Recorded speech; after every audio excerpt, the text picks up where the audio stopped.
Sejam então bem-vindos, vamos a mais uma conversa no âmbito deste Conselho em Revista, com António Paiva e o António Alexandre, mais uma vez. Obrigado por estarem connosco. Vamos abordar alguns dos aspectos ou assuntos, neste caso, que marcaram os últimos 15 dias e referência desde logo para um dos temas que também esteve, ou foi referência na última Assembleia Municipal, a questão do ramal de Tomar, classificação do ramal de Tomar como, neste momento, estando num estado considerado medíocre. Isto traz preocupações para Tomar ou não, digamos assim, esta classificação do ramal. António Paiva. Muito boa tarde aos ouvintes. Claro que traz preocupações, mas parece-me que está numa altura em que era interessante o município, não sei se está a fazer essa discussão, se não tem sido notícia e, portanto, não percebemos exatamente se é isso que está a acontecer, porque Tomar tem duas ligações fortes às linhas de caminho de ferro. Uma delas é a linha do Norte, a outra é o ramal.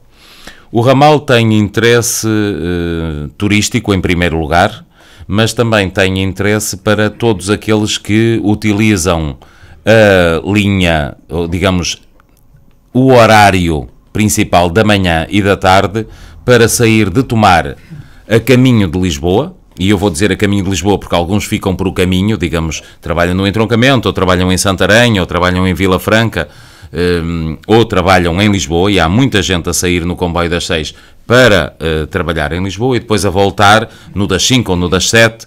Portanto, digamos que é importante percebermos que muitas vezes a estratégia em Portugal ao longo das últimas décadas, no que diz respeito à linha de caminho de ferro, foi a infelicidade de fazer com que a linha ficasse cada vez menos utilizável e a dada altura deixa de haver linha.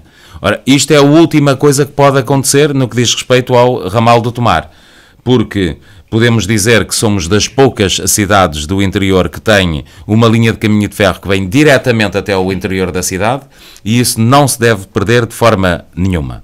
O que é que não se tem feito? Eu ainda recordo de alguns anos atrás aquilo que se tem tentado fazer e que se fez, nomeadamente com aquilo que era o conhecido projeto de estações com vida. E este projeto das estações com vida, e o protocolo ainda foi feito enquanto eu era Presidente da Câmara, no sentido de garantir aquelas passagens desniveladas. Fizeram-se bastantes passagens desniveladas, ficou uma por fazer, com a desculpa que na altura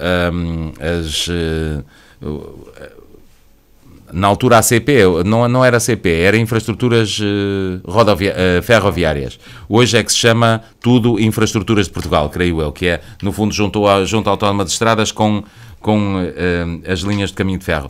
E, portanto, a REFER, na altura, não chegou a fazer a passagem desnivelada na zona de Carvalho de Figueiredo. Lembra-se, Alexandre, que como nós tínhamos previsto a cintura urbana a passar ali na zona de Carvalho de Figueiredo, onde agora é aquele supermercado chinês, creio eu, aí passava, e ainda está prevista, uma cintura a Tomar. E essa passagem desnivelada não está feita.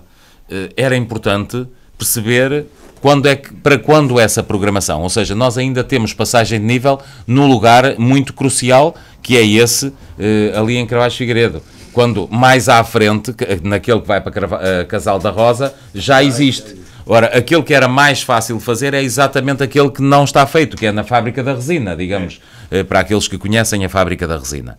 E, portanto, dois aspectos aqui. Este primeiro aspecto de que é preciso valorizar o ramal e valorizar uma outra coisa que estava previsto fazer, que é a estação de Santa Cita.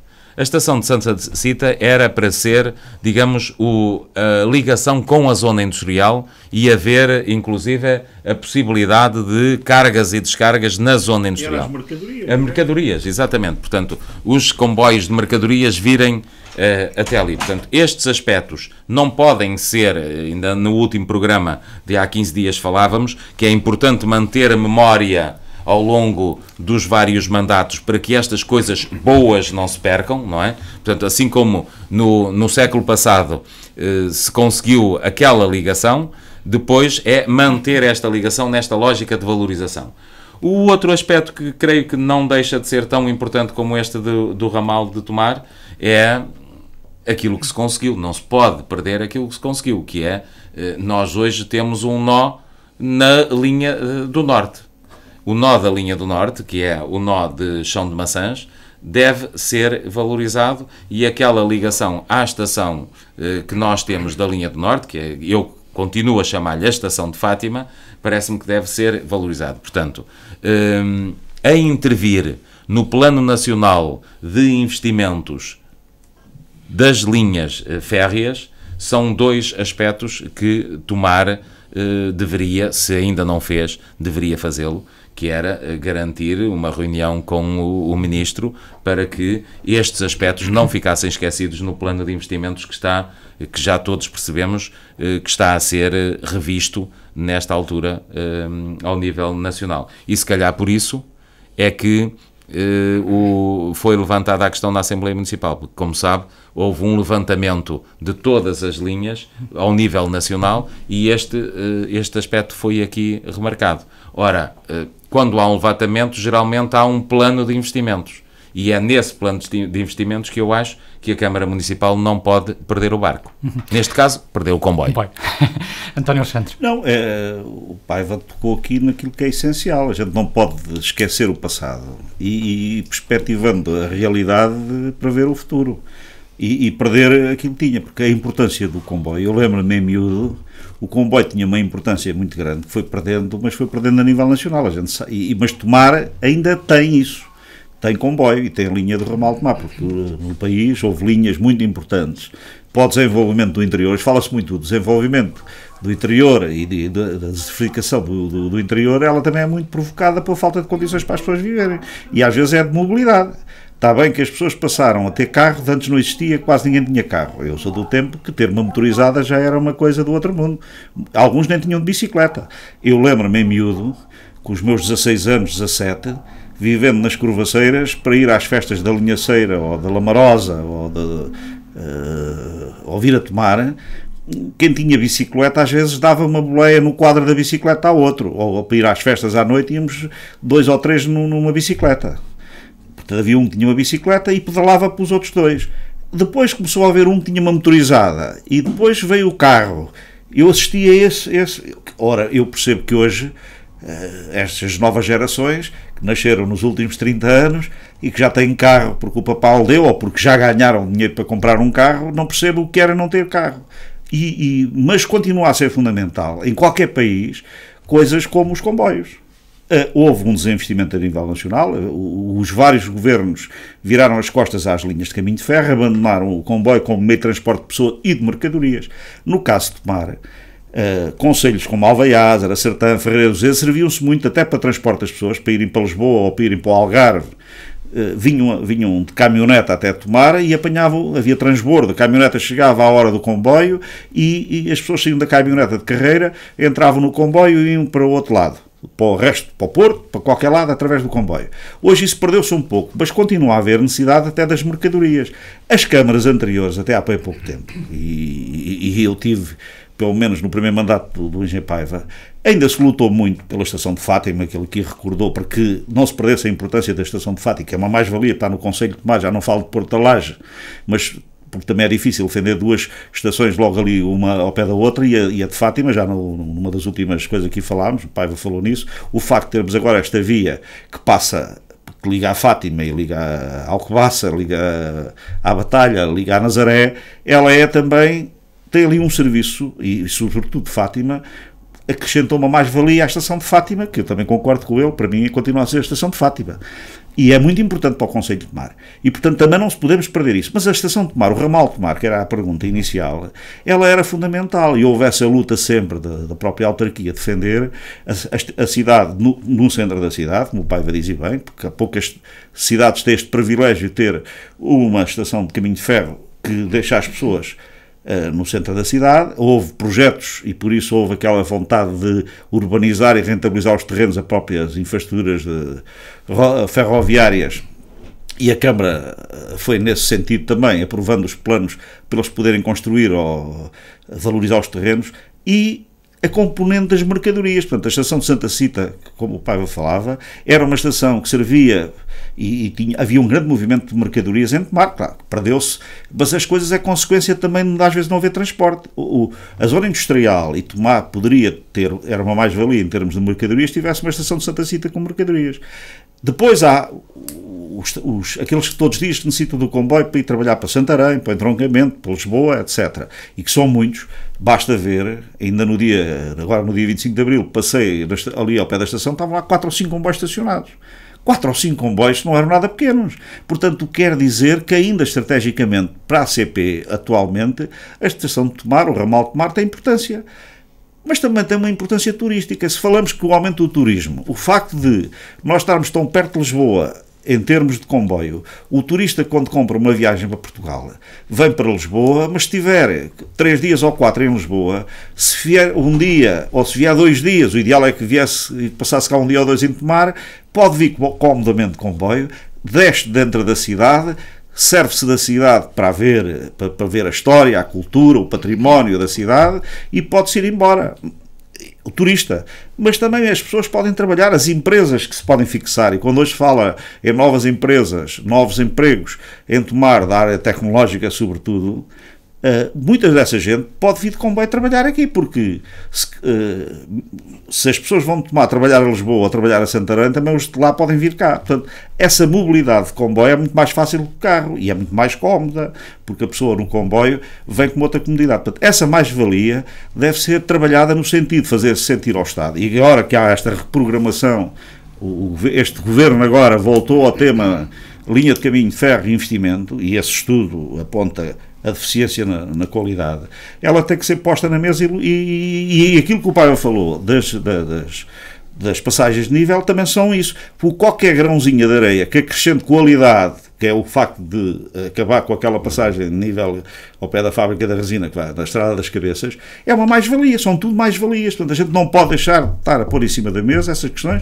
e todos em Tomar, através da Câmara Municipal, da Assembleia Municipal, pressionar no sentido do Estado olhar para Tomar nessa componente, mercadorias, desenvolvimento, os passageiros diários, o turismo, etc. São tudo mais-valias. Não podemos deixar perder a qualidade do comboio. Eu acho que é importante resumir o seguinte. Nós, em mandatos anteriores, a preocupação do município, e pelo menos enquanto fui presidente, foi o de fazer o quê? Foi repor Tomar no centro das acessibilidades. Porque Tomar, em finais do século passado, durante todo o século passado, foi perdendo importância do ponto de vista das acessibilidades. E foi perdendo, eu cheguei a Tomar nos anos 80, e foi perdendo basicamente da seguinte forma. E quando vim para Tomar, a forma como ia para o norte continuava a ser por a estrada de Coimbra. Ou seja, a estrada nacional, a nacional número 1, era muito litoral e, portanto, longe de Tomar. Mas havia uma estrada que, no fundo, passava por a Chamusca, por aqui fora, e ligava, digamos, Lisboa, por Vila Franca, vinha a Salvaterra, vinha a Almeirim, por aí dentro, e passava aqui em Tomar e ia para Coimbra. Ora, era esta estrada, digamos que uma espécie de uma estrada secundária em relação à estrada nacional. E a nacional era perfeitamente litoralizada. Com o plano rodoviário de 85, o que acontece é cria-se a autoestrada.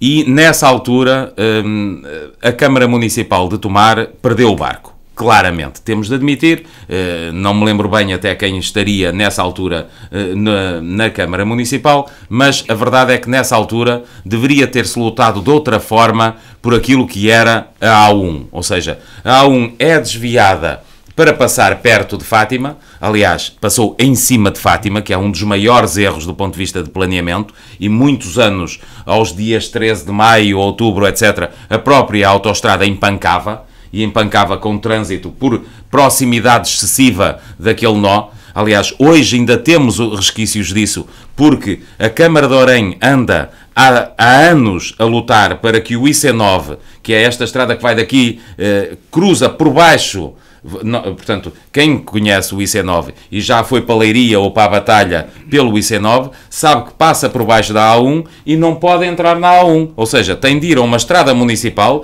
para ir a Fátima para entrar na A1, que é uma coisa absurda. Portanto, o que havia de fazer era logo ali ter um nó. É um debate ambiental brutal, para além de que parece-me que a própria Estradas de Portugal, que agora é Infraestruturas de Portugal, eu vou continuar a chamar-lhe Estradas de Portugal, porque toda a gente sabe que é Estradas de Portugal, parece que o que querem é fechar as portagens em Fátima, propriamente ditas, e trazer cá mais para cima.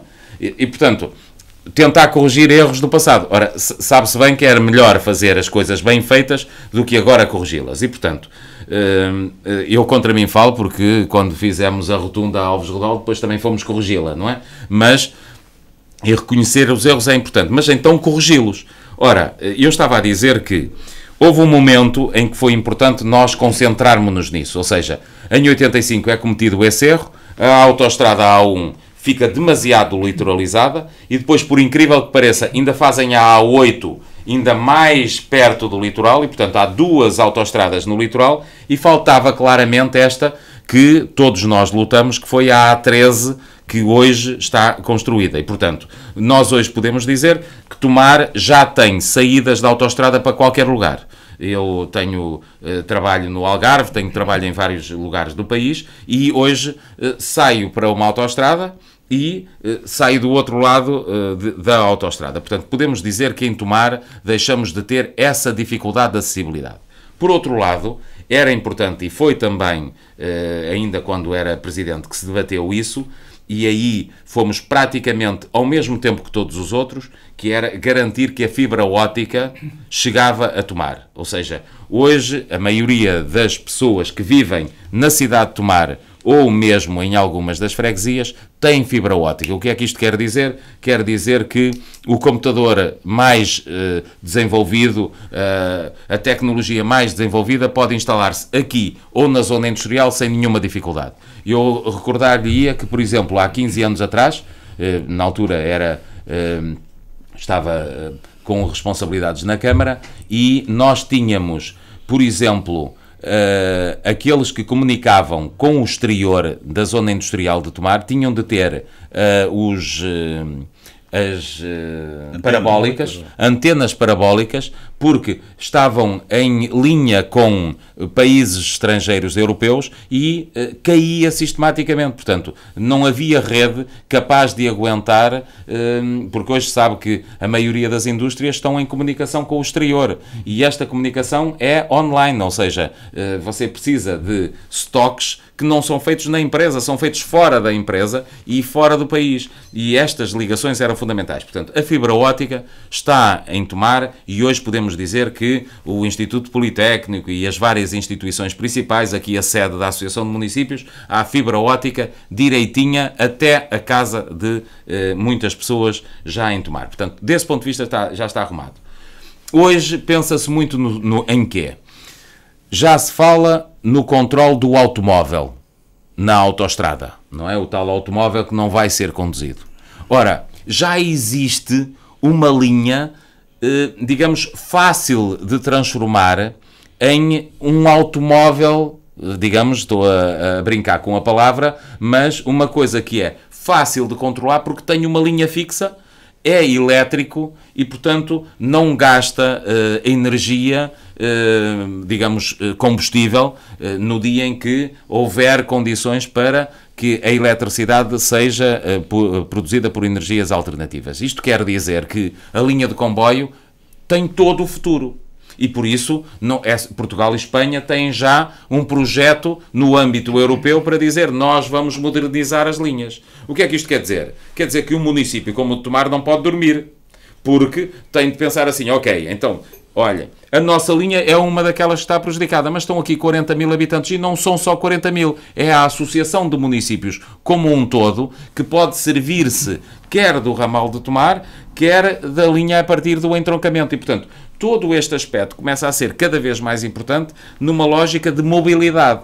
Por isso eu comecei por dizer, deu-se um bruto de um salto, e eu acho que toda a gente que nos está a ouvir sabe que se deu um bruto de um salto nas últimas 2 décadas, do ponto de vista daquilo que são as acessibilidades de Tomar. Hoje vamos a Coimbra em 2 tempos, vamos a Lisboa em 2 tempos e vamos para o litoral em 2 tempos e barato.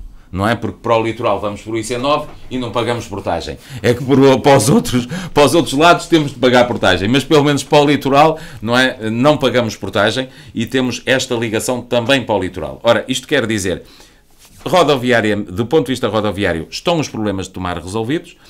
Há alguns acessos que deveriam ser melhorados. Esta estrada de Carvalhais Figueiredo, sem dúvida. Eu continuo a achar que a estrada de Valdonas devia ser melhorada, pelo menos naquele troço entre a rotunda dos construtores até ao acesso da A13. Mas a fibra óptica também já temos.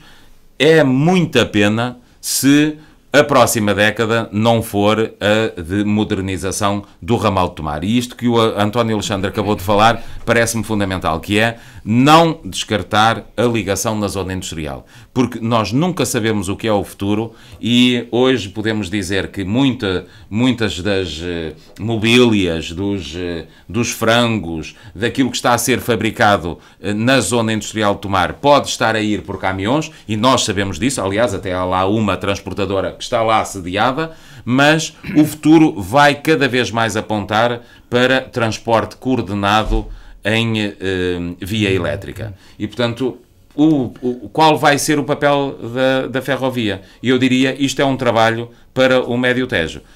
Não sei se é o Vítor que faz o programa que alterna com o nosso e, portanto, o que é que pensam essas intervenientes e como é que o Médio Tejo está a pensar que vai fazer no que diz respeito à linha férrea? Porque nós estamos a falar do ramal de Tomar, mas como sabe, há um ramal semelhante que liga Abrantes ao entroncamento. E, portanto, há aqui uma importância estratégica do Médio Tejo que pode ser muito explorada naquilo que vai ser os próximos investimentos europeus, não há nenhuma dúvida. Portanto, toda a gente se vai ligar... E essa discussão que está a fazer, a nível dos municípios, sempre se fez, já há 30 anos que se fazia na Associação de Municípios, quando se falava recorrentemente na utilização da base de tanques, se falava e para os aviões e falava-se em mercadorias, porque o problema dos aeroportos de Lisboa é de passageiros, mas também é de mercadorias, e como se perspectivava há 30 anos atrás o crescimento do transporte por via aérea de mercadorias, já se pensava que, por exemplo, tanques pudesse ser uma base transformada em aeroporto para mercadorias, porque tinha a linha de caminho de ferro, que agora o Paiva falou, que vem a Abrantes, entroncamento, e Tomar estava sempre aqui a querer beneficiar também de ter uma boa via. E como o terminal de contentores que foi para o Riacho, exato, que eu já uma vez aqui disse, passando lá aqui há uns tempos, vejo lá os contentores e digo assim, há 30 anos discutia-se nisto e eu não via bem que aquilo tivesse muitos contentores. Tem porque os contentores vêm de Lisboa, chegam a Lisboa de barco, vêm por via férrea até o entroncamento e depois do entroncamento são distribuídos de caminhão. É expectável, porque hoje muito do transporte de mercadorias se faz por contentor, porque as pessoas, mesmo quando compram aos chineses, aquelas bugigangas todas que os chineses vendem, vem um contentor lá da China e que pode vir direito a Tomar e parar em Santa Cita e depois o caminhão pega nele em Santa Cita e leva para Alvaiázar ou leva para a Sertão ou para outro lado qualquer. É esses meios, essas vantagens. Nós temos de pensar o seguinte, deixe-me só pensar para o futuro. Eu tenho de interromper aí só por um seguinte, não é? A Expo 98, não é? Portanto, os jovens, hoje, um jovem que tenha 18 anos não se lembra da Expo 98, como é óbvio, não é? Mas aqueles que têm 30, 35, 40, lembram-se da Expo 98. E os que têm 60 já... Exatamente, e a Expo 98 o que é que foi? Mexeu com os contentores para norte. Não é? A especulação imobiliária à volta de Lisboa, etc., há muito mais que pensar do que só esta questão que hoje está a pensar, porque há bloco de esquerda, não há melhor do que dizer assim, os proprietários são os papões, não é? Eu, quando ouço alguém do bloco de esquerda falar, lembro-me sempre do momento do PREC, felizmente, porque é uma forma de ver as coisas absolutamente incrível, que é, você de repente diz assim, não, o senhor trabalhou para ter mais um prédiozinho e procurar um rendimento adicional à sua reforma. Ok, olha, eu agora sou do Bloco de Esquerda, consegui fazer maioria com outro partido e agora vou pegar no seu rendimento e vou torná-lo mais pobre do que as pessoas que vivem lá dentro da sua casa. Quer dizer, este tipo de aspectos, que é absolutamente insensato e só próprio de quem não sabe o que é lutar num país como é Portugal, não é? É evidente que se você pensar assim, não, epá, eu sou um professor universitário, realmente até faço parte das listas, não entrei nem nas listas do PS nem nas do PSD, entrei nas do Bloco de Esquerda, não é? E tenho um bom ordenado, porque um professor universitário tem 4 ou 5 mil euros e, portanto, pode perfeitamente pagar uma renda de 1.200 euros e diz assim, pronto, agora aqueles que têm reformas de 290 euros e têm 300 euros de renda, não é porque tem uma casinha que está arrendada por 300 euros, por acaso tem 590. E é isso que faz com que eles comprem os medicamentos. E é isto que as pessoas do Bloco de Esquerda se esquecem. Não é que há muita gente por o país inteiro que eles não conhecem, porque continuam em Lisboa a dar as suas aulazinhas e dali vêm para a televisão dar meia dúzia de bocas. Esquecem-se sempre que há muita gente por esse país fora, não é? Que olha, reformaram a casa que herdaram dos seus pais e têm a arrendada. E aquilo é que é o complemento da reforma, que é 300, 400 ou 500 euros, porque se vivessem só da reforma não conseguiam. E toda a gente está a esquecer disto e a fazer de conta que, mas vamos indexar ao valor patrimonial. Ok, indexa ao valor patrimonial em Lisboa, tudo bem, porque em Lisboa o valor patrimonial é elevado e, portanto, ainda pode ter uma... Agora, se tiver uma casinha numa freguesia como a de Tomar, em que o valor patrimonial está nos 17 mil euros, indexa ao valor patrimonial e os 300 euros lá foram. De repente, então, se indexasse assim, que eu não acredito que isso vá acontecer, porque acredito que ainda haja gente sensata e, portanto, há muita gente sensata no Partido Socialista, que realmente só... tem o Bloco de Esquerda ali agarrado por uma questão de conveniência e para conseguir governar. E isto é bom que se despache depressa esta legislatura, porque a forma como se está a ver acontecer as coisas, não é? É que, sabe, depois as entidades extremistas pensam todas da mesma forma. Sabe que o Salazar fez o mesmo, não é? O Salazar foi ele que pura e simplesmente proibiu as rendas de subir. E a dada altura o que é que aconteceu? O interior de Lisboa e Porto, principalmente, não é? Como não iam subindo as rendas, houve pessoas que ficaram paupérrimas. Claro. Com prédios no centro de Lisboa e do Porto e a contar com rendas, não é? Porque viviam essencialmente de quê? Recuperar o seu edifício, etc. E, portanto, hoje deixaram de ser. Eu hoje penso assim, ok, eu aqui saí do tema por causa desta questão dos arrendamentos, que me põe doente, muito por isto, porque eu acho que não se pode fazer política social à custa de quem luta por viver num país que já é difícil, onde já é difícil viver. Política social faz-se com dinheiro público. Então, quer-se resolver o problema da habitação, há construção de habitação social, por exemplo. É uma das formas. Portanto, há formas do Estado fazer isto. Não, mas a melhor forma é realmente dizer assim, olha, você já economizou, então agora, olha, venha para cá o seu prédio. É uma espécie de expropriação da propriedade privada. Exatamente. De outra forma, Mas eu dizia isto porquê? Porque, repara, a Expo 98 o que é que fez? Trouxe os contentores mais para cima. Eu não tenho dúvidas que aquela zona toda de Braços de Prata por aí acima, ao longo das próximas décadas, vão ser frentes de rio que vão ser valorizadas. Estão a ser planeadas novas cidades. Exatamente, e são novas frentes de rio. Estas novas frentes de rio vão tirar daí os contentores. Ora, nós temos de pensar que o nosso território não vai ficar cada vez mais longe de Lisboa. Antes, pelo contrário, vai ficar cada vez mais perto. Porquê? Porque vão vir os contentores por aí acima e, portanto, vai haver zonas de armazenagem, zonas intermodais que é preciso trabalhar.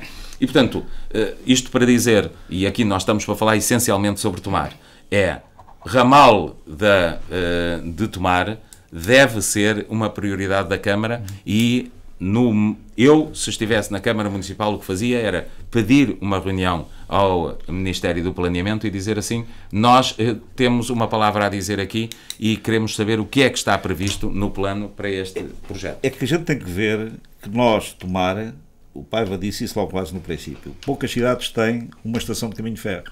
E a gente daqui a Lisboa, nem Santarém tem.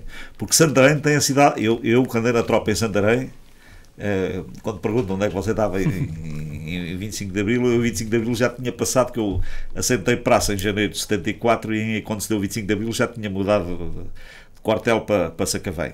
Mas ia daqui de comboio e subia muitas vezes à noite a pé, cá de baixo, para o quartel lá para cima, e sei, portanto, a distância só para a cidade. Ora, mas os militares que vinham aqui para tomar caíam logo dentro da cidade.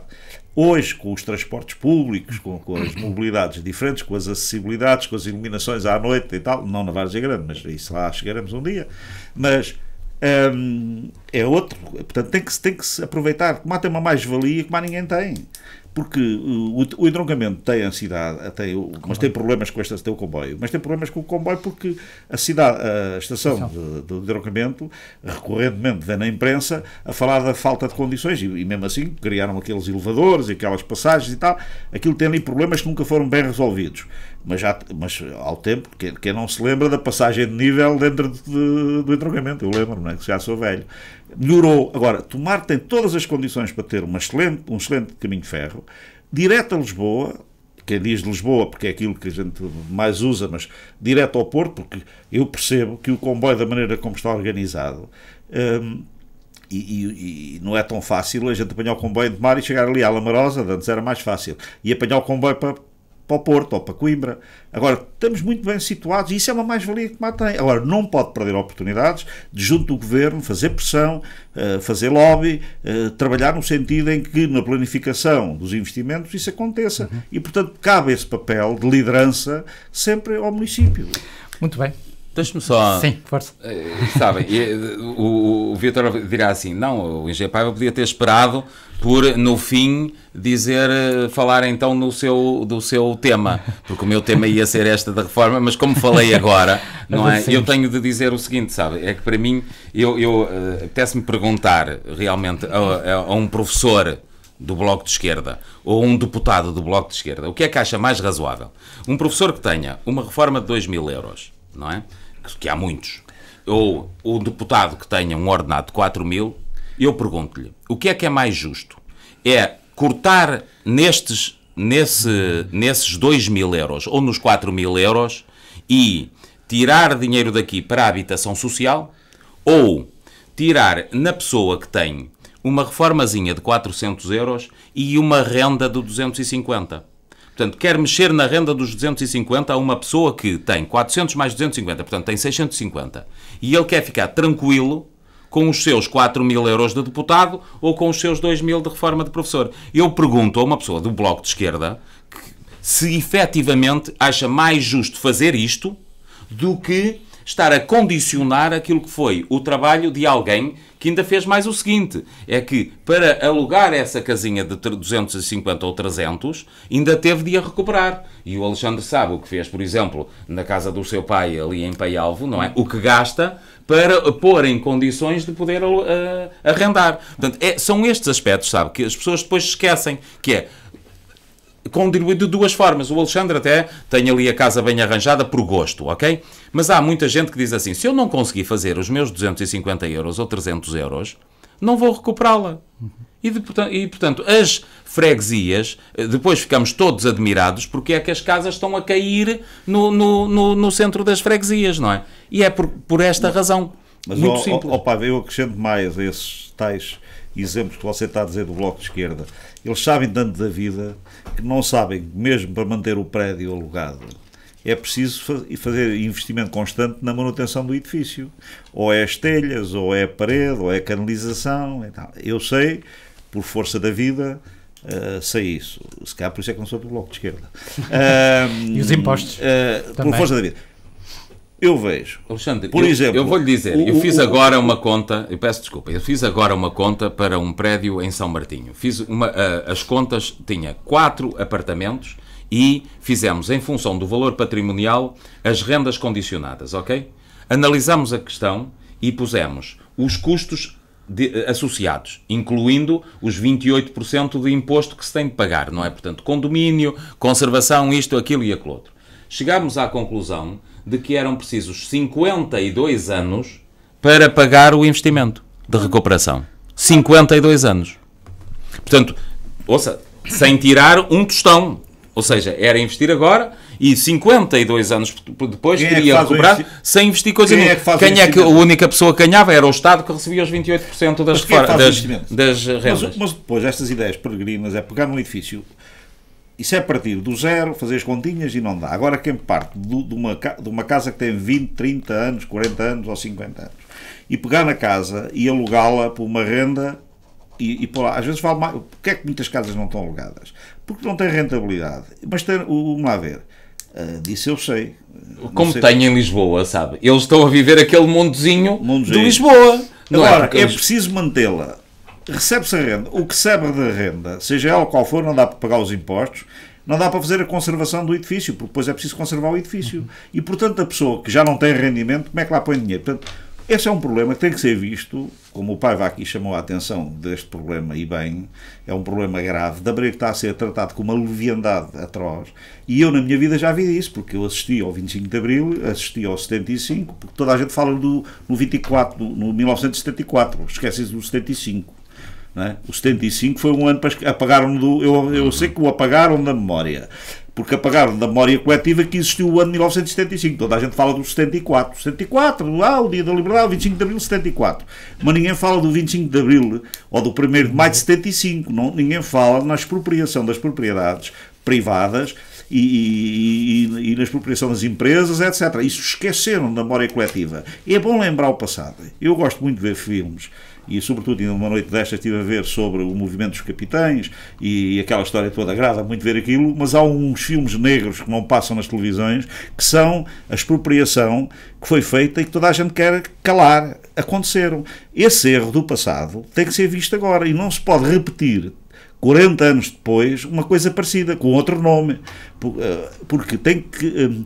Vamos lá ver, ainda aqui há dias, num prédio que tem umas rendas baratas, foi preciso 2.000 euros para limpar os quintais. 2.000. Agora que caiu um bocado o teto, foram mais 700. São 2.700. Eu deixei de fazer as contas e depois a gente daqui a umas semanas fala aqui quanto é que recebemos de renda e quanto é que gastamos. Portanto, qual é o lucro que o dono do edifício tem daquelas rendas? Zero. Zero. Portanto, porque as rendas que lá estão, e se utilizarmos estes métodos desta lei que está agora em discussão, que o Paiva preocupou-se com isso, eu nem me preocupei com isso, sabe porquê? Porque acho que não vai acontecer. E se acontecer é mais uma burrice. Mas como eu nos meus 60 anos já assistia tantas, é que eu tenho um defeito já. Lembro-me do Salazar, do Marcelo e de todos os governos a partir de 74 até hoje. Sabe, e os erros são do passado, mas também são do presente. Eu só me custa, sabe porquê? Porque eu vejo isto por o Bloco de Esquerda por uma razão. Porque eu acho que o Bloco de Esquerda tem para mim um problema que é uma espécie de um elitismo da CDU. E, portanto, é esta lógica elitista que dá a ideia de que sabe tudo, porque estão a analisar Lisboa. Portanto, entre a Universidade e a Assembleia da República, saltam de um lado para o outro. Epá, um ordenado porreiro na Universidade. Pronto, o ordenado de deputados até nem é mau. E, portanto, eu pergunto, ok, então se os senhores, alguns deles até são da área social. Portanto, sabem o que são inquéritos, sabem o que é possível fazer um estudo de mercado. Então percebam, efetivamente, qual é a situação social daqueles que são proprietários destes prédios. Porque muitos destes são mais pobres do que os que arrendam, não é? E portanto, porque Alexandre sabe, muitas vezes há pessoas em Tomar que são proprietárias de apartamentos que arrendam a professores que têm salários superiores àquilo que é o rendimento deles. Portanto, eles vivem disso. E são 1 ou 2 apartamentos que chega muito bem para complementar o seu ordenado. Porquê? Porque se habituaram a viver com 600 ou 700 ou 800 euros. Não, há muito suposto rico que não é rico. E esses é ao contrário. Exatamente, Alexandre, mas repara, mas com facilidade, no interior do país, 300 euros está fora da renda condicionada. Claro. Porque como a renda condicionada é em função do valor patrimonial, é uma fórmula em função do valor patrimonial, que, claro, aplicado a Lisboa ou Porto, dá uma renda razoável, é verdade, e portanto o alojamento local é evidente que é muito mais rentável e portanto até tem lógica em termos de Lisboa e Porto, mas no resto do país não tem lógica nenhuma. O valor é completamente diferente. Ainda ontem à noite eu estive a ver na internet... Mas as fórmulas são as mesmas. No bairro Alto, ali na zona do bairro Alto, não sei quê, um prédio novo recuperado onde um T0 custava 500 mil euros. Está a ver? E um andar um bocadinho lá que custava 1 milhão. Bem, para perceber que um andar que aqui em Tomar se calhar custa 150 mil ou 200 mil e vá lá em Lisboa estamos a falar de valores diferentes, claro. Custa 1 milhão. Uma pessoa sem Tomar dissesse, o tipo comprou ali um andar que custou 1 milhão. 1 milhão. 1 milhão estão a vender no bairro Alto, neste momento, prédios que foram recuperados, têm vista para o Tejo, 1 milhão. Mas não é um andar com 7 assoalhadas. É 2 ou 3 assoalhadas. Porque um T0 custa 500 mil euros. É meio milhão. Eu só estou a dizer isto porque estamos a falar de números diferentes. Porque o preço de metro quadrado, o preço de um prédio a cair, hoje vale uma exorbitância em Lisboa, comparado com Tomar não tem rendimento. Ou quem diz Tomar, diz o resto do país. Mesmo o Porto tem algumas zonas, a Foz, não sei o quê, mas é muito mais barato mesmo assim no Porto, que são hiper valorizados, mas dentro do Porto, e o Porto é tentado, cada vez gosto mais do Porto, porque o Porto está a recuperar, e nesta matéria, a recuperar ruas do centro histórico, com a recuperação dos edifícios, com categoria, e as pessoas irem para lá viver, mas está a fazer com um equilíbrio, não há estes equilíbrios à Lisboa e ao resto do país. É preciso bom senso. Eu acho que o Porto, eu antes vi o Porto, a Zona Norte de uma maneira diferente, depois começo a ver, é que o Porto parece-me que são pessoas com mais bom senso do que a Sul. Ou é porque lá há menos calor, aquilo não apanha tanto calor na cabeça. Eu não acho estou a dizer que é o Paiva, porque o Paiva é do Norte, mas ele já vive aqui há muitos anos, também no calor, fica igual. É verdade. Mas sabe que aqui é esta a versão que eu vejo no Bloco de Esquerda à economia, de mercado. Caviar, por isso é que eles foram titulados da esquerda caviar. Exatamente. E portanto são de esquerda, mas gostam muito mais de... E quando vemos isto, e eu penso para mim, ok, se me dissessem assim, não, foi feito um estudo e percebeu-se que efetivamente a maioria dos proprietários tem rendimentos de nível superior, muito bem. Agora, e depois há aquela questão de dizer assim, não, mas não precisam de pagar os 28% porque podem englobar rendimentos. A maioria das pessoas que nos está a ouvir, englobar rendimentos, até para mim é difícil, porque você, para englobar rendimentos, depois tem que ter os jurozinhos de cada uma das contas, até da conta à ordem, que deu um jurozinho. Se você não puser lá isso para englobar o rendimento, o IRS diz-lhe que dá errado. Está a ver? Ou seja, depois tudo se dificulta para englobar, porque quem pode englobar é quem tiver, digamos, um IRS inferior a 28%. Não é? E então aí até recebe de volta parte destes rendimentos. Ou seja, se me der assim, está bem, mas olha, mas se não souber fazer, pode sempre entregar uma lista. Claro, o que não pagou no IRS, depois paga ao contabilista. Portanto, quer dizer, ou seja, é este tipo de coisas que a mim me fazem uma diferença brutal, porque é mesmo de quem não percebe. Eu não sei, mas eu acho que um estudo feito em Tomar, e eu penso que conheço Tomar, não é? E o Alexandre também conhece. Portanto, eu diria que a maioria das casas que não estão ocupadas por os proprietários estão arrendadas e bem nestes 250, 300 euros, 350 e são parte do rendimento de pessoas que têm reformas relativamente baixas. E eu até diria, para não dizer muito baixas, porque comparado com os ordenados que tinham, são baixas, mesmo comparado com os ordenados que tinham. Sim. Porque nós temos pessoas que tinham ordenados de 700 ou 750 euros e têm reformas de 400, 450. Portanto, perdem aqui 300 quando largam a vida ativa. E como sabe, não é? Nós, à medida que passamos a ter mais idade, os gastos com saúde são cada vez maiores, não é? Porque quando eram novos e tinham melhores ordenados, não gastavam com a saúde e essa componente da saúde está ali. Portanto, há aqui alguns aspectos que era bom que as pessoas tivessem um bocadinho mais de bom senso. Eu acredito que o Partido Socialista agora já percebeu que está muito próximo também das eleições e que as coisas poderão criar alguma divisão, não é? E o Partido Socialista também já não se importa muito com com eleições antecipadas e, portanto, o Bloco de Esquerda possa não fazer passar este tipo de propostas. Na mesma, eu gostava de considerar, porque muitas vezes a esquerda vê propostas de direita que chamas de extremistas, e eu começo a achar que este tipo de coisas são propostas extremistas, que é mexer naquilo que é privado para fazer política pública. Muito bem, vamos, já antecipamos então aqui um dos temas que se pretendiam trazer a esta edição do Conselho em Revista. Estamos praticamente no final desta primeira parte, vamos então ficar por aqui. Voltamos a seguir a retomar então alguns dos temas desta edição de hoje. Referir que PSD e CDU tem mais eficácia e eficiência da Câmara na sua informação, mas a Assembleia chumbou essa moção. Este é um dos temas que vamos tratar. A questão da... Sim, podemos só abordar essa questão. Sim. Alexandre, não sei se quer... Eu vou-lhe só dar aqui duas coisas que eu já tinha sentido. Eu não sei se os senhores já tinham sentido. Eu parece-me que há um aspecto que é interessante, que é... Eu acho que qualquer pessoa que quisesse obter informação sobre aquilo que é público do município deveria conseguir ter através do site. Ou seja, deveria ter mais facilidade de acesso à informação. E eu, quando digo esta mais facilidade de acesso à informação, digo mesmo conhecer, digamos, aquilo que é mais básico de informação do município.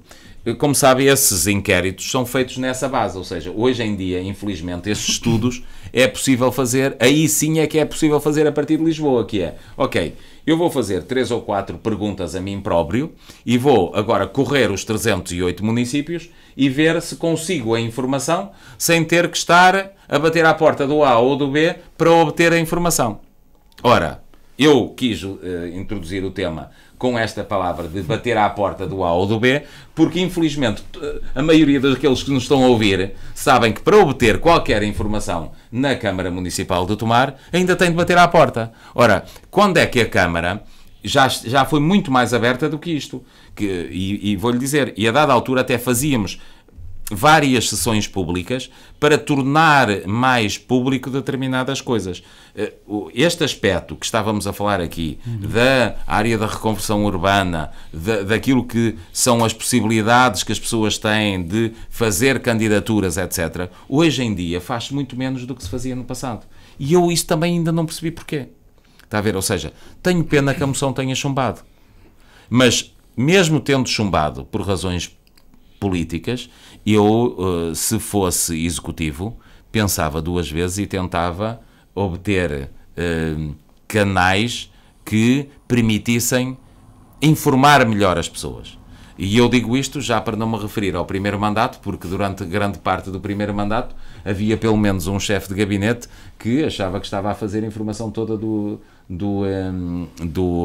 município, dando conta daquilo que mais lhe interessava através do Facebook, não era? Ou de mensagens que saíam diretas. Não é isso que eu quero dizer, é ter um site absolutamente aberto em que você, por exemplo, quer saber se a recuperação do seu edifício está ou não está em condições de poder vir a ser analisada. E então você entra no site e consegue perceber a informação geral. Isto não é fácil conseguir no município de Tomar. E noutros é muito simples. Pois, o problema aqui, eu confesso uma coisa, tenho que confessar aqui que eu vivo cada vez mais distante da Câmara. Eu gosto muito da política, gosto muito de comentar, vou comentando, mas vivo com alguma equidistância estas histórias. Hoje as assembleias municipais, o que é que se passa na Câmara, é assim uma coisa que eu... Porque eu há muitos anos que me formatei a mim próprio, eu sou um tipo do antigamente, mas tenho um software mais ou menos evoluído. E o meu software nega-me a perder tempo, porque já não tenho tempo a perder com informação inútil. E informação inútil é para mim coisas que se passam na Câmara, ou que a Câmara tenha que ser. Eu percebo o Paiva e concordo com ele, que a informação deve estar disponível, a gente vai ao site, eu também vou fazendo algumas consultas aqui e ali sobre certas coisas, e hoje, como os meus netos dizem, avô, até para a avó que eles diziam que Ó vó, na internet está tudo. Portanto, é o conceito dos meus netos, é que na internet está tudo. E, portanto, eu percebo, e sou favorável a isso, é que a gente chegando ao site da Câmara tenha a informação toda, ou quase toda. Porque eu sou do velho tempo, do princípio que eu próprio fui autarca há muitos anos, dizia assim, tens um problema, vais à Câmara e sais lá com 10 problemas. Portanto, eu nunca tive o conceito, e fui autarca, e sempre disse isto e continuo a dizer, porque não é nada de extraordinário. É que a gente tem um problema, e vai à Câmara com um problema, chega lá à Câmara, olha, tinha aqui um problema para resolver-se, traz lá 10. Porquê? Porque a máquina camarária, e por isso é que eu às vezes aí umas pessoas escrevem, dizem muito mal, ainda há bocado estava aqui antes de começar a fazer o programa, aí uma pessoa ou outra tem uns blogs, escrevem, dizem muito mal da Câmara, e eu costumo dizer assim, epá, eles dizem muito mal, mas algumas coisas são verdades. O que eles dizem, esses críticos, porque a crítica é assertiva e é real. Porque eu acho que a Câmara tem que ser, a Câmara ou qualquer entidade pública e qualquer balcão de atendimento público que seja do Estado, seja da administração local ou central, está para resolver os problemas das pessoas. Não está para fazer tudo o que as pessoas querem, porque as pessoas quando vão lá ao balcão, às vezes vão a querer uma coisa que choca com toda a gente, e choca com o Estado e com os interesses municipais e do coletivo, então não pode. Mas quando a pessoa tem um problema, tem que encontrar uma solução. E o caso, por exemplo, o pai estava a dizer, tenho um edifício, o que é que eu posso fazer ao edifício? É uma informação que deve ser fácil de tirar, porque a solução não é criar problemas, como a gente assiste há décadas, e os problemas se manterem e o edifício continua no estado. Até muda de mão, porque o dono chateia-se com aquilo, vende, o outro comprou um problema, o tempo não comprou um investimento, nem vai solucionar, comprou um problema. E a gente tem de tomar casos desses.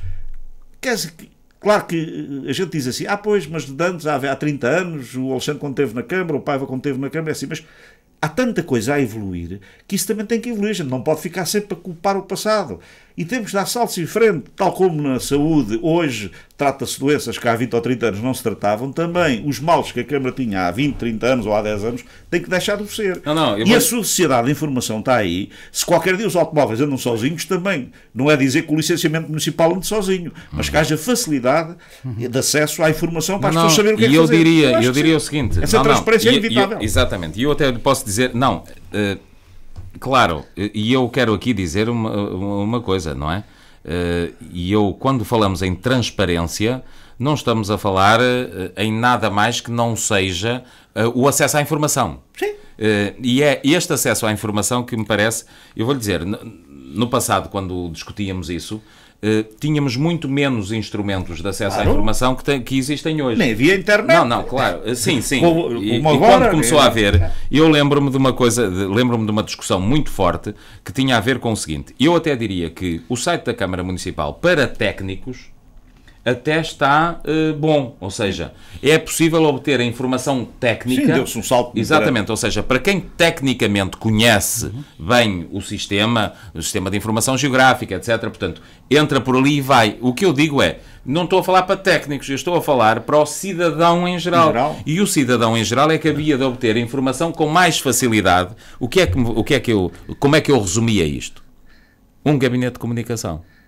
O que está a faltar aqui não estou a falar um gabinete de propaganda. Estou a falar num gabinete de comunicação.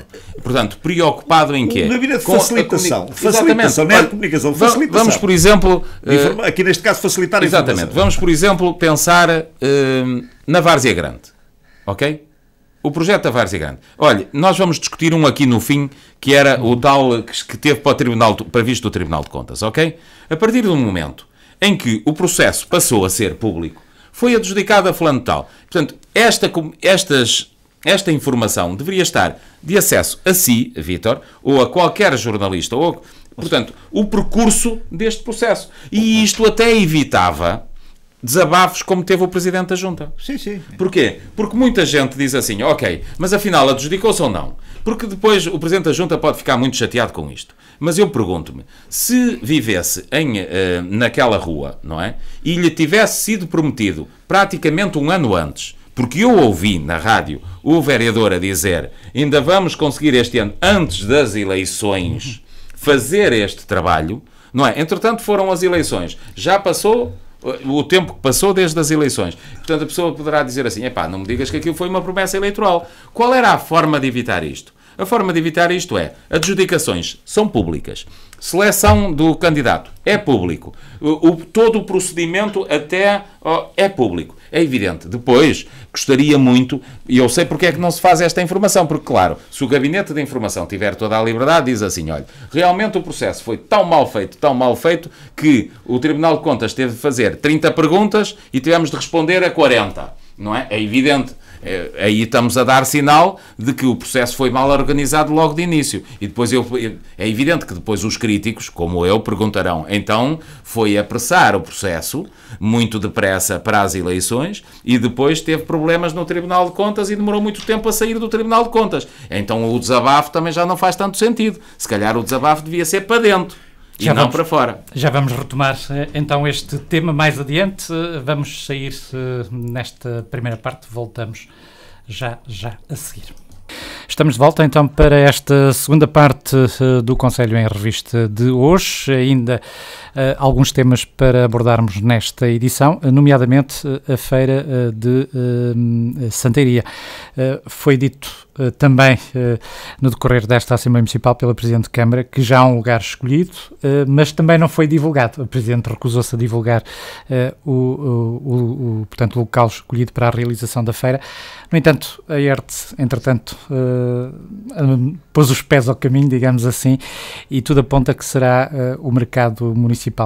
António Alexandre, pode ser uma boa escolha, uma má escolha? Como é que vê esta possibilidade?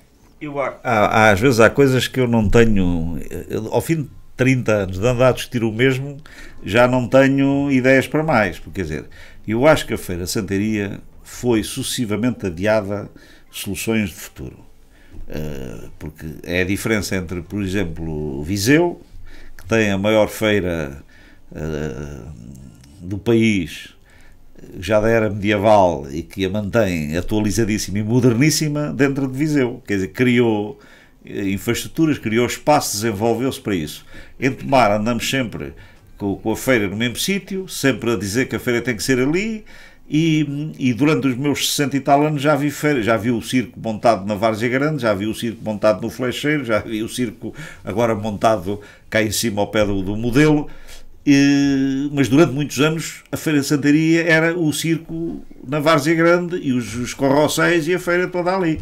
Construiu-se a rodoviária e a feira ficou mais pequena em termos de espaço. Há alguns anos fazia-se metade da feira do lado do mercado e do lado do Flecheiro e outra parte na Várzea, mas nunca se evoluiu para uma coisa que já se discutiu na Câmara há muitos anos e que já se deixou de discutir, que era a feira fora da cidade, fora do núcleo. Tem pontos positivos, há quem defenda e quem não defenda, há quem ache interessante ou não, mas isso também, a Feira das Passas já andou para aí aos pontapés por todo lado. A Feira das Passas era na Rua dos Arcos, ponto final. Agora já a Feira das Passas passou para a praça em frente à Câmara e o resto da feira. Quer dizer, eu faço o que quiserem. Para mim a feira continua a não ser, cada vez é menos atrativa, acho eu. Depois tem a ver também o que é a feira. A feira tem uma componente de feira e tem uma componente de mercado, porque tem uma série de vendedores que são mais vendedores de todo o ano, porque a feira de antes o que era? Já se tem falado aqui, até neste programa já falámos disso. A feira, as pessoas vinham à feira comprar a escada para apanhar a azeitona e o pano da azeitona, vinham comprar o cobertor para se aquecer no inverno, comprar a samarra para se aquecer no inverno, vinham comprar as castanhas, os frutos secos. Era um pouco isso. A feira era isso. A feira hoje já não é isso. Depois tinha a componente. Eu lembro-me, miúdo, eu que já tenho 64 anos, eu já lá após 5 anos, pelo menos 6 anos, 7 anos, 8 anos, 9 anos, por aí me lembro da feira. E, portanto, a feira era uma coisa bestial para os miúdos que iam andar de carrossel e que viam o carrossel uma vez, ou que iam ao circo e andávamos o ano todo a lembrarmos do circo. Hoje, os miúdos vão todo o ano ao circo, ou vão todos os dias ao circo, porque o circo está na televisão, está na internet. E vem cá o circo. Antes o circo só passava mesmo naquele dia, estava aqui uns dias da feira, não? Hoje a feira tem que ser aquilo que era no passado, mas tem que ter aqui uma componente diferente, e as cidades cresceram e modernizaram-se. Agora continuamos sem espaço. Eu não estou a perceber onde é que se faz a feira assim, de repente, em cima do joelho, fora da Várzea Grande. Não percebo. E o mercado parece-me ser curto. porque o mercado de antes tinha outra extensão. O mercado, mesmo assim, era um bocadinho maior. Hoje tem lá a ponte António Paiva, que cortou um bocadinho, melhorou, traz um benefício ali, mas encurtou o terreno. Quer dizer, há ali uma série de coisas. Depois há o estacionamento, porque a feira é preciso também os carros. Onde é que param os carros? Vamos ver, há aqui coisas que a feira é um conjunto de coisas. É também o estacionamento, é o tipo de vendedores do mercado, o que é a feira em si, a essência da feira, o que é o marginal à feira. E a feira era duas coisas, era a venda de algumas coisas que acontecem uma vez por ano na Feira de Santiria, a feira dos frutos secos, que também acontece naquela época, compatibilizar isto tudo. Eu não sei, confesso que nunca fui a Torres Novas, às feiras de Torres Novas, dos frutos secos. Mas eu suponho, daquilo que eu vou vendo, que Torres Novas evoluiu alguma coisa nisso. Suponho. É a ideia que eu tenho. Sem lá ir. Nunca fui. Porque eu... É no pavilhão da Nersan, creio eu. Eu continuo a pensar que, sendo do Sporting, nunca entrei no Estádio da Luz e também acho que nunca vou entrar no Estádio da Luz. São coisas minhas, não é? E, portanto, também eu a Torres Novas, se eu não vou aqui muito à Feira de Santiria, para que é que eu vou a Torres Novas ver os ficos que existem cá? E, portanto, mas dá-me a ideia que evoluíram. Mal ou bem, evoluíram. Aqui não, andamos sempre, todos os anos a falar da feira e todos os anos a remediar. Eu suponho que qualquer solução, na maneira como é tomada, não seja uma solução. Essa era uma questão que devia ser, tal como às vezes a nível nacional se fala, que devia ser uma coisa de regime e que haja consenso, devia ser uma discussão aberta, frontal e procurar um consenso. Porque não é uma questão que se tome num mandato pelo partido A ou B, porque tem maioria, devia ser um maior consenso alargado. E, portanto, foi um erro abordar esta questão da forma quase secreta como o atual Executivo tem. Eu acho que é um erro, porque isto devia ser chutado para a discussão pública e, sobretudo, política alargada, criar um consenso, o mais alargado possível, de pessoas que, tirando a camisola do partido, quisessem ver tomar a desenvolver-se. E esta era matéria de consenso. Já falámos aqui muitas vezes em consensos sobre várias coisas. E se há matéria que devia haver o máximo de discussão e consenso, era a Feira de Santiria. E encontrar uma solução para o futuro. Porque se a gente arranjar a várzea e se for pavimentada, é possível ter lá a feira que temos e o circo e os carrinhos de choques e não sei o quê. Se calhar não é. Andamos a empurrar eu percebo que se empurra o problema com a barriga, quer dizer, o doutor, já não falo o 25 de Abril, o Boné e tal, mas depois o doutor Jerónimo foi presidente, adiou-se, o Pedro Marques foi 2 mandatos, adiou-se, o Paiva foi presidente também não sei quantos mandatos, e os outros que ficaram com ele a seguir também foram. Agora estamos já em 2 mandatos do PS, daqui a mais um mandato, supondo que corre tudo muito bem, esta presidente já não pode concorrer e vai-se embora, e se calhar a feira em si não foi resolvida. Alexandre, portanto andamos a empurrar com a barriga ao problema se eu resolver. Deixe-me dizer-lhe uma coisa que me parece importante, quer dizer, e como sabe, eu tive lá 3 mandatos, mas tenho comigo, há uma coisa, gostasse ou não se gostasse, pelo menos tinha de se ter opinião. Sim. Não é? E eu tenho, contrário disto é o quê? É a velha questão que vivi antes de mim e estamos a viver agora, que é, o dito diz-se, abrandes tudo como dantes, não é? Sim. Com tomar o que é que rima? Eu diria, tomar tudo da mesma para nosso azar. Porque esta é que é a verdade. Ou seja, nós insistimos em soluções semelhantes. Eu vou-lhe dizer, foi um grande debate na altura em que nós fizemos a ponta do flecheiro, porque, como sabem, eu defendia que para aquela zona nós deveríamos ter um mercado reabilitado e concentrado num determinado lugar e um centro comercial no centro de Tomar. E o mercado de feiras era na zona da Escola de Santiria. Foi isto que foi debatido, foi isto que esteve em debate no plano de pormenor do flecheiro. Assim como o hotel aqui no Convento de Santiria. E, portanto, estas coisas existem da mesma forma como o parque de campismo também era no Açude de Pedra. Portanto, há aqui um aspecto que era, ao longo da linha do Rio Navão, fazer propostas concretas para se vir a construir estas principais infraestruturas. E da mesma forma como falamos há pouco das acessibilidades, as acessibilidades construíram-se, porquê? Porque era, digamos, consensual. Era consensual entre praticamente todas as forças políticas que isto se fizesse.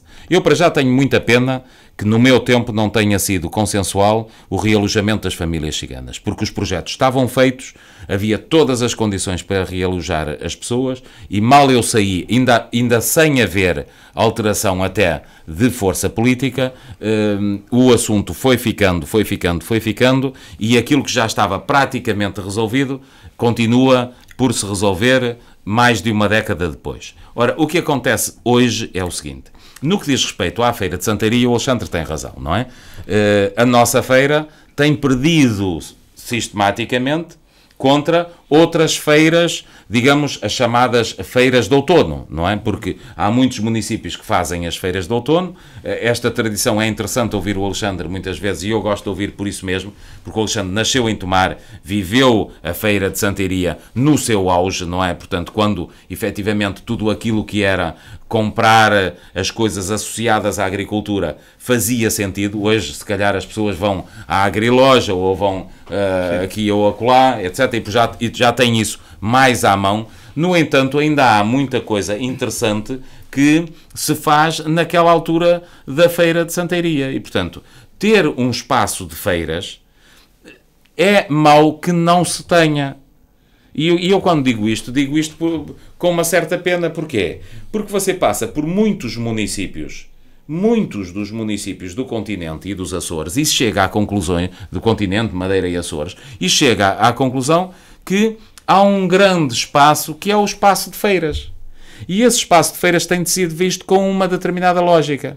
O nosso mercado, eu não quero dizer isto de forma tão, digamos, crítica, mas eu tenho de o dizer. O projeto de Tomar, do mercado de Tomar, foi feito por Carlos Ramos na altura, e o arquiteto Carlos Ramos, na altura, tinha com certeza muito mais que fazer. E, portanto, instalou ali o mercado em zona de cheia, praticamente em cima do rio, e, portanto, o recinto entre o mercado e o rio, portanto, está muito condicionado. Nós entramos em Castelo Branco, nós entramos em Santarém, nós entramos em vários lugares onde, e eu estou na Golgã, portanto, em que o espaço de feiras não está condicionado imediatamente por um rio ou imediatamente por uma linha de caminho de ferro, etc. Isso são das coisas que não se fazem. Porquê?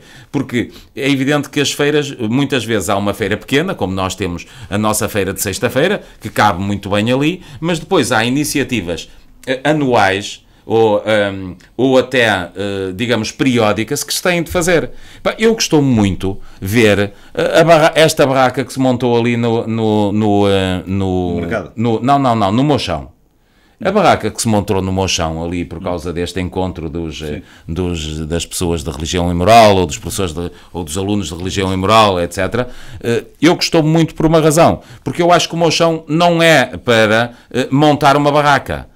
É para ser usufruído como espaço verde, como espaço de jardim, como espaço de... Olhe, por exemplo, como houve agora neste fim de semana, que foi onde estavam jogos populares, etc. Portanto, de ambiente. Agora, de repente, chegar ali, monta uma barraca e faz-se aquela barulheira toda ali dentro, etc. Eu não estou a ver isto ser compatível com o Hotel dos Templários, com o que se pretende para aquela casa que está em frente, que eu ouço dizer que também pretendem um hotel. Quer dizer, nós não podemos, por um lado, estar a querer que o centro histórico seja remodelado e tenha pessoas a habitar, pessoas a viver o interessante que é o centro histórico, museológico, com centros de interesse, etc. E depois, em iniciativas populares, não é? De repente pôr alguém a fazer uma barulheira terrível ali ao lado até às 2 ou 3 da manhã. Temos de pensar onde é que pomos quem. Ora, a quem é que compete fazer este calendário anual? Ao município. Qual é a melhor altura para o fazer? É quando estão a fazer planos de pormenor, quando estão a fazer planos diretores municipais, etc. A revisão do plano diretor municipal está aí. Esta discussão, como disse o Alexandre, devia ser muito mais alargada. e dizer assim, olha, não, vamos fazer ainda no lugar habitual, vamos apertar toda a gente ali, eventualmente usar o parque de estacionamento do centro de emprego e tal, e portanto, chatear toda a gente enquanto se fizer a Feira de Santaria, basicamente é o que os residentes, o que é que fazem? Estamos no tempo da feira, portanto, quem vive na Alameda, vá para cima, e portanto não atravesse do mar. Quem vive do outro lado, não venha para cima. Portanto, basicamente é o que fazemos. Quem reside aqui sabe que tem a feira e, portanto, evita. Devia ser o contrário. Devia dizer assim, eu uso no dia-a-dia a minha cidade e apetece-me ir à feira. Agora, a feira estorva-me tanto que nem me apetece ir lá. É isto que pensa muita gente que vive em Tomar. Ora, não era assim que havia de ser. Ou seja, por exemplo, há a iniciativa dos estudantes, não é? Eles já fazem tanto barulho que eu nem me apetece ir lá. Não era assim que devíamos pensar. Devíamos pensar o contrário. Não, olha, eles estão ali instalados no nosso parque de feiras, seja onde for, seja na zona de Santa Iria, ou não seja, eu estou a dizer a escola de Santa Iria, estão a dizer o que eu quero, estão a ver onde eu estou a dizer. Portanto, há espaços ainda em Tomar, e se quiserem rever o plano de pormenor das avessadas, pensem nas avessadas, pensem o que entenderem, porque afinal... Eu hoje não sei se aquele terreno que está em frente ao Politécnico, que era de antes, por exemplo, desportivo, exatamente, não podia hoje repensar. Alexandre, ficar tudo como de antes é que não. Ou seja, porque o que é que acontece? Quando fica tudo como de antes, o que é que acontece? Invariavelmente, é que vai baixando a qualidade da iniciativa. E, portanto, outras que vão andando para a frente, como é o caso de Torres Novas com esta Feira dos Frutos Secos, em que é em espaço coberto, é mais fácil para quem vende, mais fácil para quem compra, bons lugares de estacionamento, etc. O que acontece? As pessoas acolhem a outros lugares. Veja o caso de Orém. O recinto de Orém é um recinto enorme, não é? Portanto, é fácil fazer uma feira desta natureza. E eu pergunto-me, então, e nós em Tomar não temos estas condições? Nós vamos continuar a ter as famílias ciganas ali, por mais difícil que seja fazer o realojamento? Vamos esperar este tempo imenso por o hotel de Santa Iria? Eu já saí da Câmara Municipal há 10 anos. Há mais de 10 anos já que já saí. Portanto, é uma década. Portanto, então as coisas não andam, não há novas perspectivas. E eu não digo para se fazer amanhã nem além. Encontrem-se consensos. Compete a cada um dos executivos encontrar consenso. Quanto mais não seja, para ter este orgulho que ainda há um bocado vi o Alexandre dizer quando a gente fez a ponta, ou quando... Sabe, é que não é só ser presidente, é ser presidente e vereador. Aquele executivo tem iniciativas que conduzem a que a cidade melhore, dê o seu passo para a frente. Se o passo para a frente é pintar de preto mais uma outra estrada, por amor de Deus. Quer dizer, isso mas também convém pintar estradas. É verdade. Mas, Alexandre, a verdade é esta. E até convém pintá-las de branco quando elas estão de preto. Sim. Não é? Porque pôr sinalização também não é nada mau. Mas o que eu acho é, o caso da feira...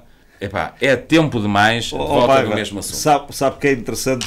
Você estava a falar nisso e eu estava a me lembrar. Ainda esta semana, acho que foi na segunda-feira, fui almoçar aí com umas pessoas a um determinado sítio e quando ia na estrada e pensei assim, esta estrada foi feita no meu tempo, mas depois vi que tinha valetas de cimento. Não, isto foi do tempo do Paiva. Porque no nosso tempo ainda não fazíamos as valetas de cimento. Exatamente, e nós fizemos e portanto eu até consigo identificar o tipo de estrada está feita, se foi feita no tempo do Pedro Marques ou no tempo do Paiva. Muito bem. E isto é interessante. É preciso que as pessoas, mesmo passando por lá, vejam as obras dos outros e queiram comparar a obra feita, porque isto é muito giro, ser autarca, mas é fazer algumas coisas. E por acaso, eu ainda tenho recordação de há 20 e tal anos de coisas foram feitas. Mas nós vimos de coisas do tipo. Mas é preciso consenso. Do tipo, olha, biblioteca. Consenso. Pedro Marques, não é? Convosco. Sim. Biblioteca. Instituto de Formação Profissional.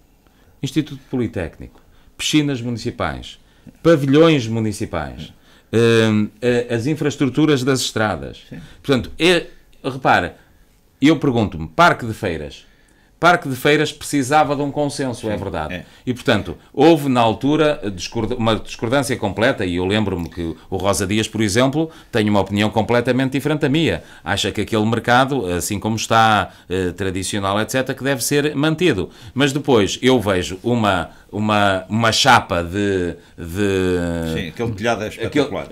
O que é que aquilo tem de tradicional? Eu, quando olho para aquilo, digo assim, isto é pôr um chapéu. E depois vamos às pessoas que estão a recuperar as casas, dizer-lhes que elas devem manter a telha. E nós próprios chegamos ali e espetamos com uma telha daquele tipo. Sabe o que é que me dói? Sabe o que é que me dói? Lembro muito. É das casas que das pessoas que a gente chateou e que elas foram à Câmara chateadas porque tinham posto telhados daqueles e a gente dizia que não podia.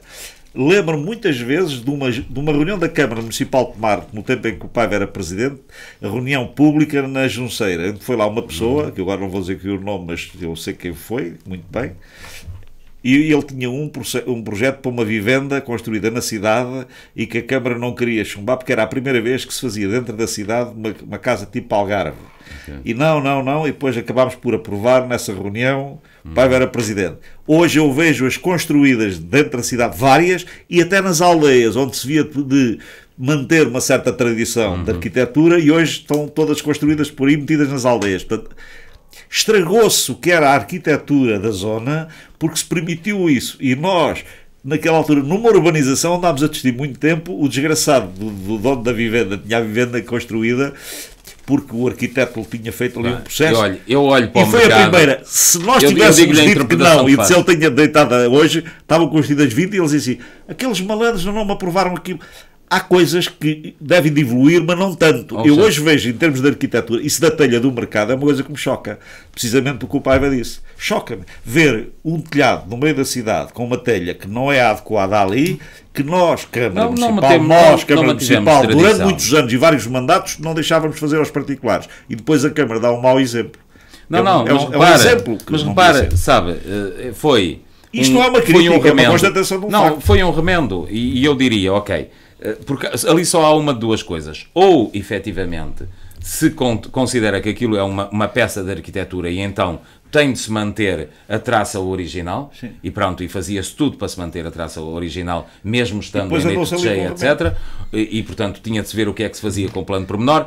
Ou se optava por uma solução que era aquela que eu defendia, que era, efetivamente, fazer um novo edifício para o mercado, porque aquele, para mim, não é um mercado de valorizar. Olha, por exemplo, o mercado de Vila Real de Santo António, por exemplo, é um mercado de valorizar, efetivamente, o Lolé, com ferro fundido, com uma riqueza... Figueira da Foz. Exatamente, com Figueira da Foz, com riqueza arquitetónica que existe. No fundo, esta peça, eu diria-lhe, para mim é tão desajustada que é, no fundo, o único símbolo do Ribatejo que nós temos. Portanto, é típico, o aspecto é típico de Ribatejo, não é? Eu diria que se uma peça destas estivesse algures em Almeirim, não é? É evidente, não deixava mudar a telha, mas até é adequado, não é? Agora, ali, epá, a barreira atrás, portanto, passar entre o mercado e a barreira de trás, não é? Onde estão as frutas, etc. Aquilo é um espaço, na maior parte das vezes, insalubre.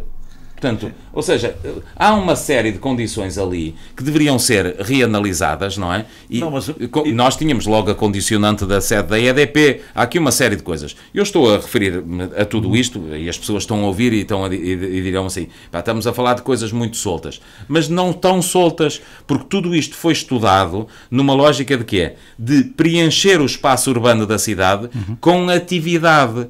E a ideia da atividade era não chocar umas coisas com as outras. Feira de Santaria ali, portanto... Olha, o que mais me envergonhou numa festa dos tabuleiros foi, uma vez, receber um mail na Câmara Municipal de um indivíduo que ficou no Hotel dos Templários, a dizer, olha, o mail estava escrito em inglês e o indivíduo escreveu um mail ao Presidente da Câmara a dizer o seguinte, olha, adorei a festa, é uma festa popular... É uma coisa muitíssimo interessante, nunca tinha visto, é fantástico como os senhores têm aqui uma riqueza tão grande, mas sabe, eu acho que fica muito mal os senhores terem um hotel como é o hotel que aqui está e depois estarem a fazer barulho até às 3h04 da manhã com as orquestras que a gente lá tinha, porque nós tínhamos na zona do campo de futebol, lembra-se, foi ali que se pôs os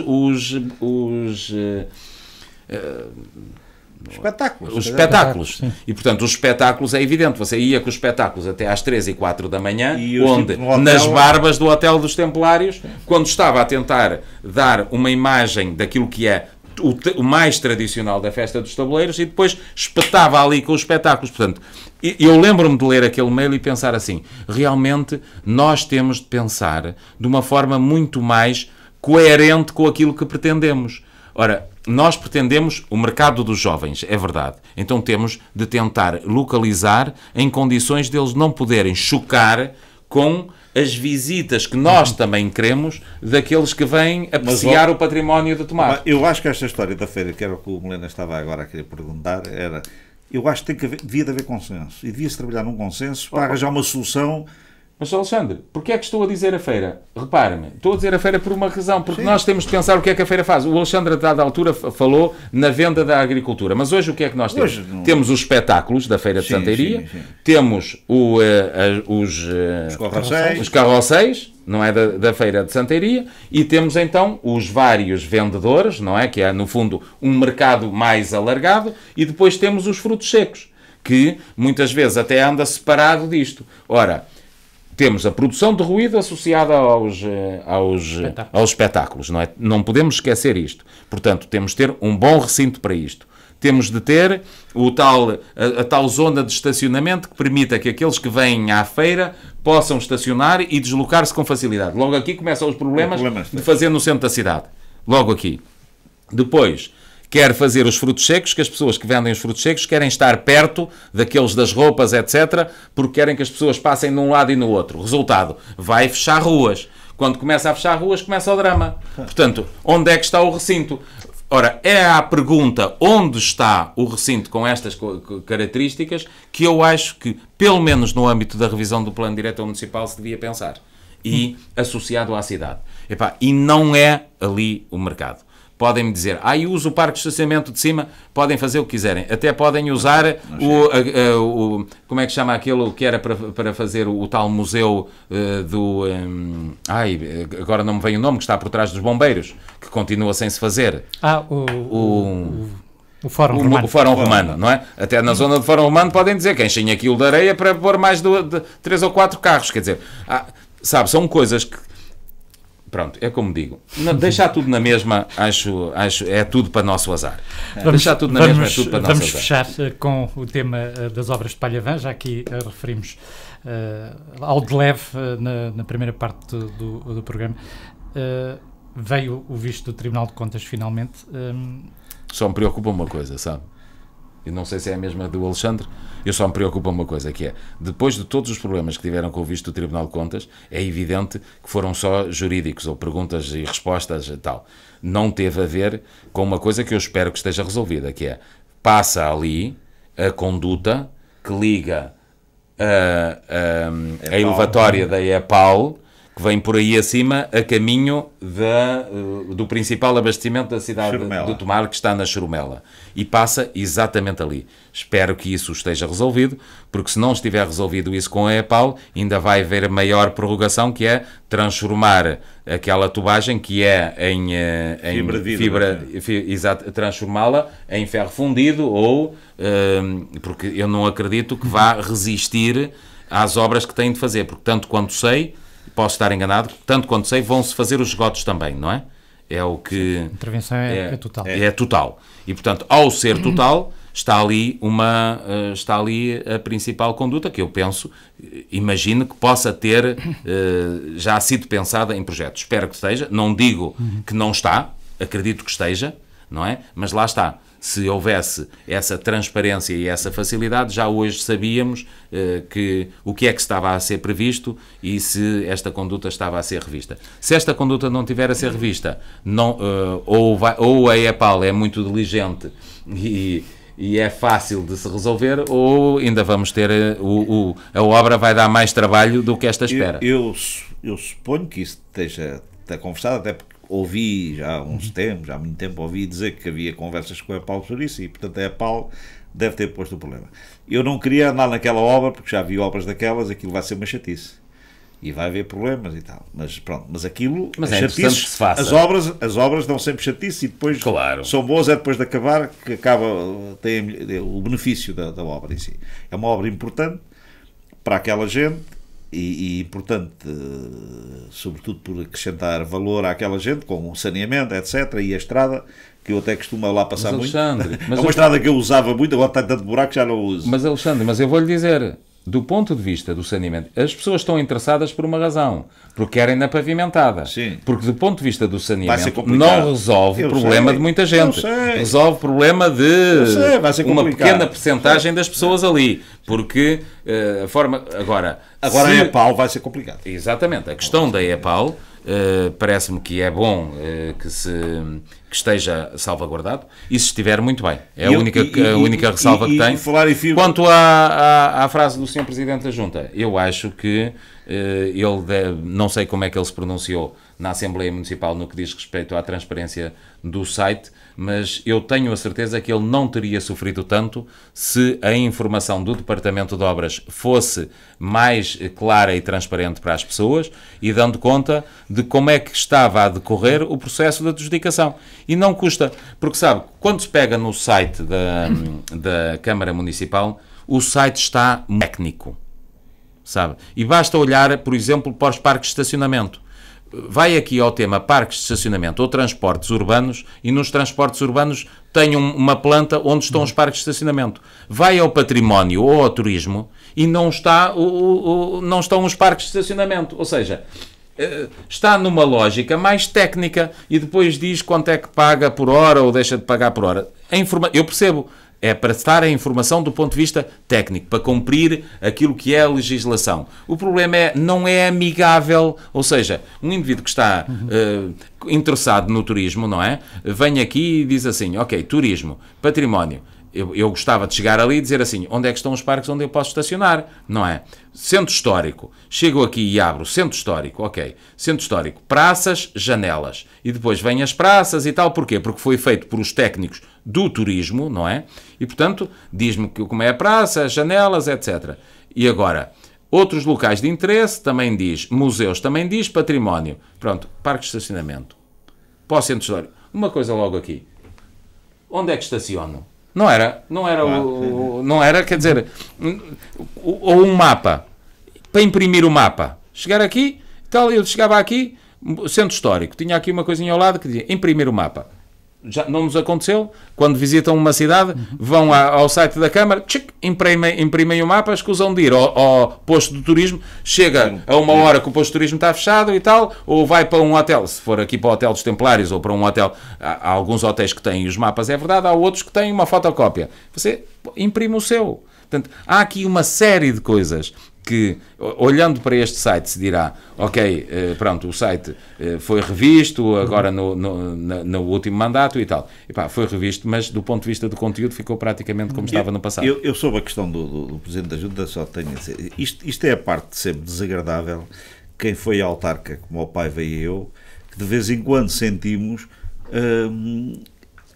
como é desagradável as pessoas às vezes não reconhecerem uma realidade que é as pessoas às vezes lutarem por coisas que são difíceis, mas aqui o Paiva dá aqui uma explicação que é aquela que é lógica nisto, se existir a informação facilitada e se ela suprime isso, hoje em dia, portanto não havia sites, não havia internet, era só o que os jornais diziam ou as rádios diziam e portanto a gente tinha que se desdobrar a dizer constantemente nas rádios ou nos jornais determinadas coisas que às vezes as pessoas não ouvem, porque esse tipo de informação personalizada nos autarcas tem um problema. Quem está a nos ouvir, o receptor às vezes não nos quer ouvir, porque está a ouvir, pensa assim, então, estás-me a dar informação, estás-me a vender a tua ideia política ou a tua...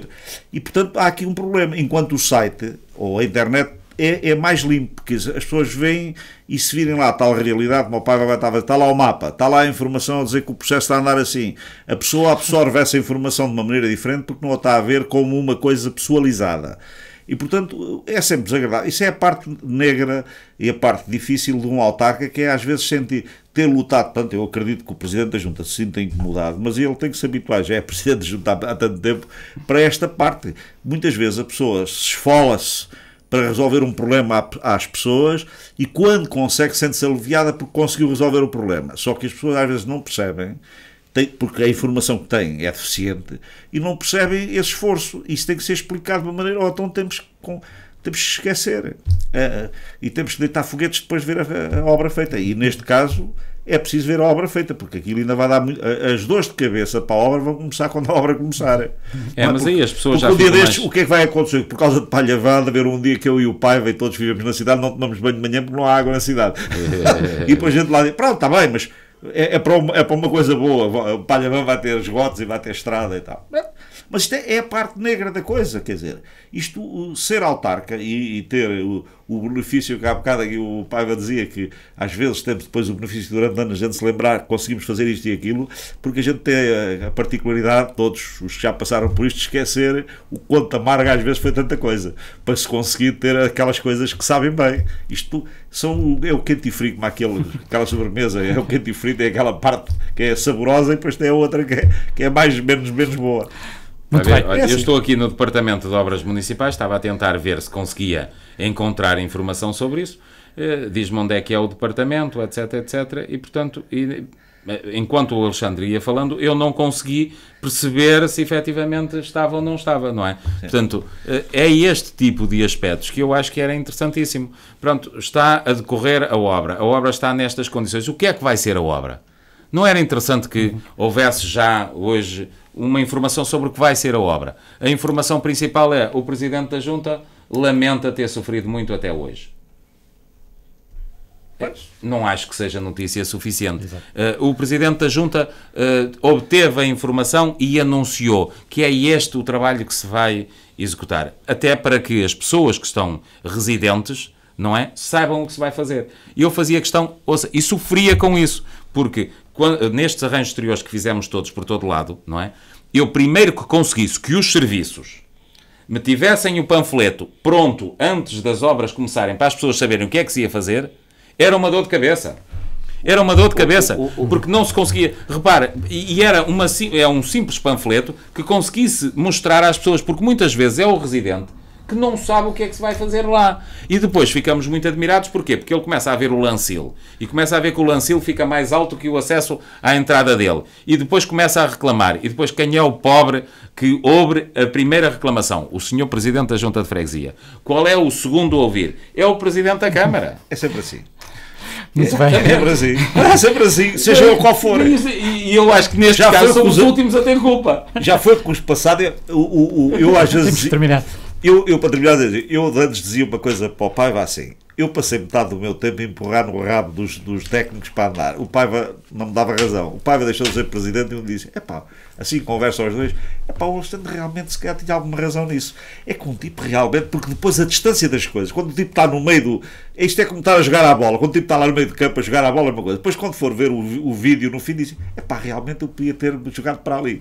E, portanto, a perspectiva que a gente tem quando está metido no sítio, quando é autarca e tal, é aquela que a gente está a ver estamos no meio do jogo. Passado uns tempos, eu disse: aqueles gajos eram realmente uns chatos, pá.